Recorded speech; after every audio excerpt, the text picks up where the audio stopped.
You ever watch a political partnership so unbreakable it felt almost bulletproof? Well, one of those just shattered, and the aftershock is shaking Washington to its core. Tonight, we're watching a political story nobody thought we'd see this soon. Marjorie Taylor Greene, once a fierce MAGA favorite and one of Donald Trump's most loyal defenders, is walking away from Congress. And she's not leaving quietly. In a 10-minute video, Greene said she refuses to be a battered wife. Her words were sharp, emotional, and pointed straight at the man she once fought to put back in the White House. So how did one of the tightest alliances in conservative politics break apart? And why now? The cracks began months ago.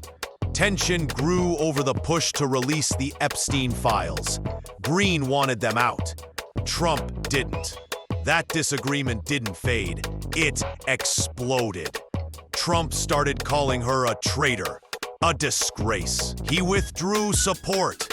The political marriage was over. But this isn't just about a personal feud. Greene says she resigned because she refused to put her family and her district through a brutal Trump-backed primary.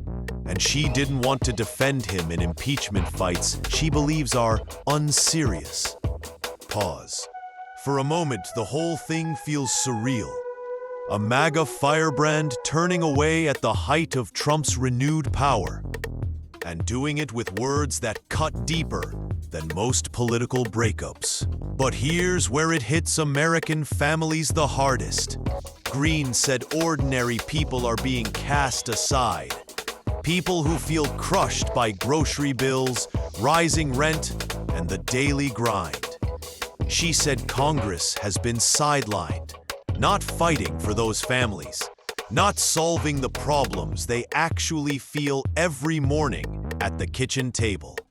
And that message, that frustration, is something millions of Americans can relate to, no matter their political side. Her resignation narrows the Republican majority in the House even further, 218 to 213, a razor-thin divide heading into the midterms.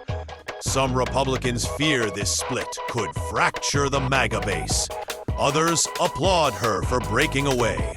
Trump, meanwhile, called her departure great news for the country.